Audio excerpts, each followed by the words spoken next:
কাপল blogger, আমাদের কোনো লজ্জা শরম নাই, তাই আমরা বউ ইচ্ছা খাই। বাংলাদেশে নতুন কিছু ব্যবসায়ী মাথা চারা দিয়ে উঠেছে, তাদেরকে বলা হচ্ছে বউ ব্যবসায়ী।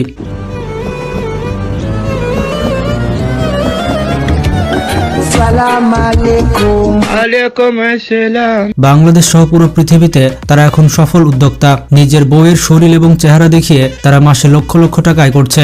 বন্ধুরা, এই সকল কাপল ব্লগারদের এত ফলোয়ার কোত্থেকে আসে? কারণ এদেরকে আমি ফলো করি না, আমার পরিবারের কেউ করে না, কিংবা আমার সাত গোষ্ঠীর কেউ করে না। এরকম আপনাদের ক্ষেত্রেও তাই। কিন্তু এদের লাখ লাখ ফলোয়ার কোত্থেকে আসে? বউয়ের ইনকাম করা টাকা দিয়ে কেউ কেউ কোটি টাকার গাড়ি কিনছে, কেউ কেউ কোটি টাকার বাড়ি কিনছে, আবার কেউ বিদেশে ট্যুর দিচ্ছে। তো যাই হোক, আজকের এই ভিডিওতে আমরা জানতে চলেছি বাংলাদেশের সফল বউ ব্যবসায়ী সম্পর্কে। কারা বাংলাদেশের সফল বউ ব্যবসায়ী? চলুন তাদের চেহারাগুলো একবার দেখে আসি। আমরা কাপল ব্লগার, আমাদের কোনো লজ্জা শরম নাই, তাই আমরা বউ ইচ্ছা খাই। তো প্রথমে রয়েছে জান্নাত তোহাব। এটা আমার ব্যাপার, আমি পরিপাটি থাকি, সে থাকে না, এটা আমি কিভাবে জানবো? এরা হচ্ছে বাংলাদেশের অন্যতম সফল বউ ব্যবসায়ী। এদের এক একটা কাজকাম দেখলে আপনার মাথায় কাজ করবে না। ভুল বোঝাবুঝি ও রাগারাগি করে জান্নাত চলে যাচ্ছে তার বাপের বাসায়, আর আমি তাকে আটকানোর চেষ্টা করছি। বর্তমানে তারা এখন অভিনেতা অভিনেত্রী। কিছুদিন আগে তাদের একটি মুভি রিলিজ হয়েছে, সেই সিনেমাতে তারা খুব ভালো পারফরমেন্স করেছে। এটা হচ্ছে আমাদের বাংলাদেশের ফ্ল্যাগ পতাকা। আমরা আমাদের দেশকে অনেক বেশি ভালোবাসি। আপনারা হয়তো বুঝতে পেরেছেন আমি কি বলছি। আসলে মানুষ তাদের ভিডিও থেকে কি শিখে? তারা শুধুমাত্র কাপল ব্লগ করাতে থেমে নেই, এর পাশাপাশি এরা এখন সিঙ্গার। হিরো আলমের মতো তারাও মাঠে নেমে গেছে। তাদের কাছ থেকে একটা বিষয় শেখার আছে, সেটা হচ্ছে অসম্মানের সাথে পৃথিবীতে কিভাবে বেঁচে থাকতে হয়। নাই আমরা কাপল ব্লগার, আমাদের কোনো লজ্জা শরম নাই, তাই আমরা বউ ইচ্ছা খাই। এরপরে রয়েছে ইমরান তালুকদার বিপি। এই জনপ্রিয় বউ ব্যবসায়ীকে আপনারা চিনেন। আপনারা তাদের ভিডিওর মাধ্যমে কিছু পান আর না পান, প্রচন্ড রকমের নোংরামি পাবেন। তাদের ভিডিওতে প্রচুর অশ্লীলতা রয়েছে। আসলে আমি না প্রেগনেন্ট। আল্লাহ কি করছ তুই? তো ইমরান রে কিছু বলতে পারবি না এসব বিষয়। তাহলে কি ইমরান ভাইয়ের হাত আছে এখানে? এমনকি তারা যে ভিডিও তৈরি করে সেই ভিডিওর কোনো লজিক নেই। আসলে ছেলে মানুষ খেটে খাবে, আর খেটে বউকে খাওয়াবে। বউয়ের শরীর দেখিয়ে সে কেন ইনকাম করে খাবে? আমরা এখানে কোনো চুরি করতেছি না, তাকে বাটপারি করে টাকা নিচ্ছি না।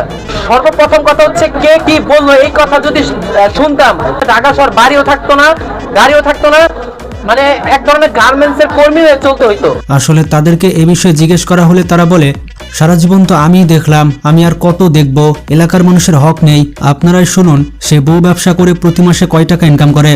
এই ভিডিওগুলো থেকে প্রতি মাসে আমি 1 লক্ষ টাকা থেকে 6 লক্ষ টাকা পর্যন্ত মাসে ইনকাম করতে পারি। এর ভিতরে 1 থেকে 6 এর মধ্যে ভিতরেই থাকে।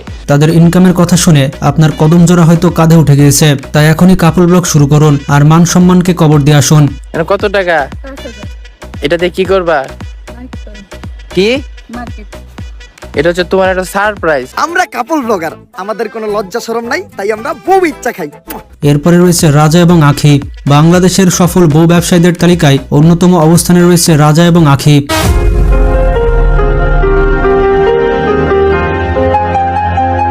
প্রত্যেকটা কাপল ব্লগারের একটি হাতিয়ার রয়েছে। তারা উল্টাপাল্টা কর্মকাণ্ড করে যাতে মানুষ তাদেরকে নিয়ে বেশি ট্রোল করে আর তারা ভাইরালে থাকতে পারে। তারা ভাইরাল হওয়ার জন্য কি না করে, এ সকল কর্মকাণ্ড করে তারা পেজে রিচ বাড়ায়। তাদের কোনো পার্সোনালিটি নেই এবং তাদের কোনো প্রাইভেসি নেই। স্বামী স্ত্রী বাসায় বসে কি করছে, খাটে শুয়ে কি করছে, এরপর কি করবে, সবকিছু মানুষকে দেখিয়ে দেয়। প্রত্যেকবার মতো আখির জন্য আরেকটা গিফট চলে আসছে, যেটা হচ্ছে মিস অর্গানিক বাংলাদেশ থেকে। সো এটা হচ্ছে একটা আপু পাঠাইছে তোমার জন্য না?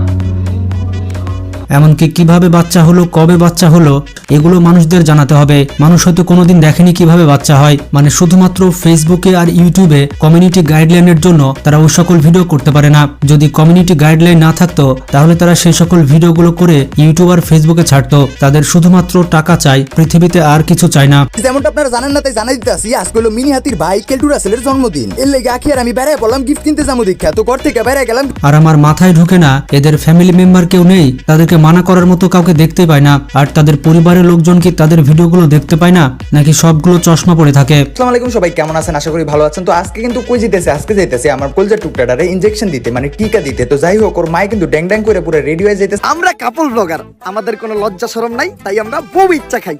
এরপরে রয়েছে শুভ এবং আরশি। তারা হচ্ছে সফল টিকটকার এবং বউ ব্যবসায়ী। আপনারা শুধু তার কর্মকাণ্ড দেখুন। সে প্রেগনেন্ট, তার খুবই কষ্ট হচ্ছে, কিন্তু এগুলো ভিডিও করে সোশ্যাল মিডিয়াতে আপলোড দিতে হবে। এবং সোশ্যাল মিডিয়াতে তাদের বিভিন্ন অশ্লীল কর্মকাণ্ড তো আছেই। গাড়ি লইছি গাড়ি। আমরা কাপল ব্লগার, আমাদের কোনো লজ্জা শরম নাই, তাই আমরা বউ ইচ্ছা খাই। এরপরে রয়েছে ফারহানা বিথি। বাংলাদেশের অন্যতম সফল বউ ব্যবসায়ী হচ্ছে ফারহানা বিথির স্বামী। যারা টিকটক এবং ফেসবুক চালান এবং তাদের ভিডিও চোখের সামনে আসেনি এমনটা হতেই পারে না। আমার জাহাপনার জন্য মামের পক্ষ থেকে স্পেশাল গিফট। জীবনে প্রথমবার সে হয়তো এরকম সারপ্রাইজ পেল। কি যে পাগলামি শুরু করছি আমি নিজেও জানি না। আসলে তার স্বামীর বিষয়ে কি বলবো, আমি কোনো ভাষায় খুঁজে পাচ্ছি না যে কি বলবো। আপনারা কোনো ল্যাঙ্গুয়েজ জানলে কমেন্ট করে জানান। বউকে দিয়ে যদি ইনকাম করাতেই হয় তাহলে ভালো পথে ইনকাম কর। সোশ্যাল মিডিয়াতে বউকে দেখিয়ে কেন ইনকাম করতে হবে? আর যারা এই সকল ভিডিও দেখে তারা তো আসলে ভিডিও দেখে না, মানুষের বউয়ের দিকে তাকিয়ে থাকে। ভিডিও কখন শুরু হয় শেষ হয় তারা তো বুঝতেই পারে না। তারা তো ভিডিওতে ঢুকে শুধুমাত্র লোকের বউকে দেখার জন্য। আমার সাথে কারা কারা একমত কমেন্ট করে জানান। এই যে আপনাদের ভাইয়া সবাইকে ভালোবেসে চা দিচ্ছে, ব্যাম্বু টি, কিন্তু আমাকে দিল না। সবাই একসাথে কত মজা করে ব্যাম্বু টিটা খাচ্ছে। আমরা কাপল ব্লগার, আমাদের কোনো লজ্জা শরম নাই, তাই আমরা বউ ইচ্ছা খাই। এরপরে রয়েছে আলভি, অনামিকা, ঐশী। এরা দুজন হচ্ছে টিকটকের ফেমাস পারসন। যদি সোশ্যাল মিডিয়া বন্ধ হয়ে যায় তাহলে এদের কি অবস্থা হবে সেটা আমি ভেবে পাচ্ছি না। কিছুদিন আগে দেখলাম তাদের নাকি ডিভোর্স হয়ে গেছে, কিন্তু এখন দেখা যাচ্ছে তারা আবার একসাথে ভিডিও করছে। এগুলো হচ্ছে ভিউজের ধান্দা, সবই পাবলিক বুঝে গিয়েছে।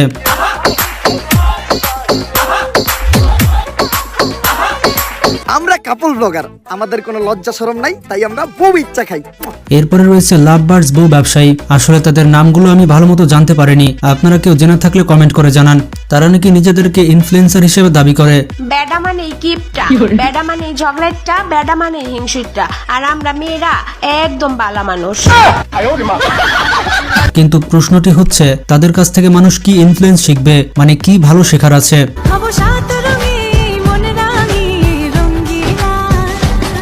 আমরা কাপল ব্লগার, আমাদের কোনো লজ্জা শরম নাই, তাই আমরা বউ ইচ্ছা খাই। এরপরে রয়েছে ইয়াসিন এবং মিথিলা। বাংলাদেশের সফল বউ ব্যবসায়ীদের মধ্যে ইয়াসিন রয়েছে অন্যতম অবস্থানে।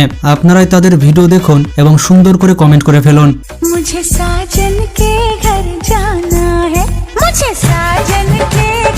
আসলে মিথিলার যে ডান্স ভিডিও রয়েছে পাবলিক সেগুলোই দেখতে আসে, তার স্বামীকে আর দেখতে আসে না।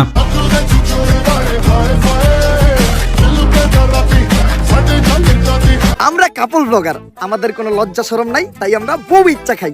এরপরে রয়েছে রাকিব হোসেন। বাংলাদেশের সব থেকে বড় বউ ব্যবসায়ী এবং বোন ব্যবসায়ী হচ্ছে রাকিব হোসেন। বর্তমানে ইউটিউবে তার 18 মিলিয়ন প্লাস সাবস্ক্রাইবার রয়েছে। আমি বুঝতেই পারি না, আজ পর্যন্ত যাকে জিজ্ঞেস করেছে সে বলেছে রাকিব হোসেনকে আমার পছন্দ না। কেউ যদি তাকে পছন্দ না করে তাহলে তার এত সাবস্ক্রাইবার কোত্থেকে আসছে? তাদের ভিডিও থেকে আপনি কি শিখতে পারবেন সেটা শুধুমাত্র কমেন্ট করে জানান। জোরে টাচ করলে কিন্তু কামড় দিব। না টাকা রেখে শিখতে হবে।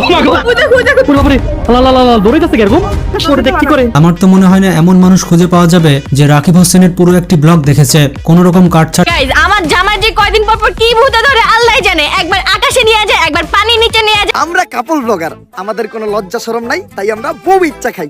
ছাড়া বন্ধুরা